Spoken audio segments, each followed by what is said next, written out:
Waverley hills একটা হাসপাতাল, যেখান থেকে অনেকেই ঢুকেছিল সামনের দরজা দিয়ে, কিন্তু বেরিয়ে এসেছিল ডেথ টানেল দিয়ে। কেন আজও এই জায়গাটা রাতে কাঁদে?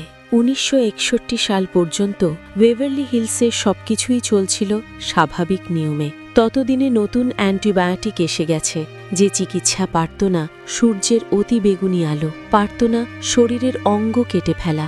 সেই চিকিৎসাই ধীরে ধীরে যক্ষ্মা রোগটি প্রায় পৃথিবী থেকে মুছে দিল।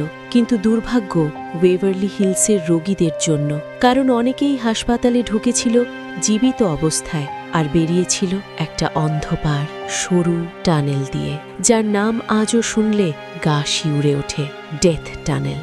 রোগ এত দ্রুত ছড়াচ্ছিল যে মৃত্যুর সঠিক হিসাব রাখাই যায়নি। কেউ বলে এখানে মারা গেছে ৬৩,০০০ জন, আবার ইতিহাসবিদদের মতে সংখ্যাটা শুধু ৮,২১২। কিন্তু প্রশ্নটা হলো, সংখ্যা কম হলে কি ভয় কমে যায়? যক্ষ্মা হাসপাতাল বন্ধ হওয়ার পর ওয়েভারলি হিলস আবার খুলেছিল নতুন নামে, উডহেভেন জেরিয়াট্রিক সেন্টার। কেউ একটা নজর দেয়নি সেখানে কি হচ্ছে, কিন্তু দেওয়া উচিত ছিল।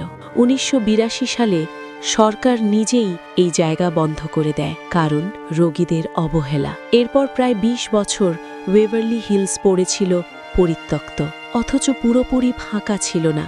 ভাঙা দেয়াল, স্যাঁতস্যাঁতে ঘর, বিদ্যুৎহীন অন্ধকার। তবুও গৃহহীন মানুষরা এখানে আশ্রয় নিত, আর কিছু মানুষ আসত শুধু রোমাঞ্চ খুঁজতে। ঠিক তখন থেকেই শুরু হয় ফিসফাস। রাতে দরজা নিজে নিজে বন্ধ হয়ে যাওয়া, বিদ্যুৎ না থাকা সত্ত্বেও আলো জ্বলে ওঠা, ফাঁকা করিডোরে পায়ের শব্দ, আর অদৃশ্য কণ্ঠস্বরের ফিসফাসানি। কিন্তু সবচেয়ে ভয়ঙ্কর ব্যাপারটা কি জানো? ভেতরে ঢুকতেও হয় না। অসংখ্য মানুষ একই দৃশ্য দেখেছে। হাসপাতালের সামনের দরজা দিয়ে একজন নারী দৌড়ে বেরিয়ে আসছে, তার হাত পা শিকল দিয়ে বাঁধা, কবজি আর গোড়ালি থেকে রক্ত ঝরছে, চোখে আতঙ্ক, মুখে চিৎকার, আমাকে বাঁচাও। পরের মুহূর্তেই সে মিলিয়ে যায় বাতাসে। সে কে ছিল?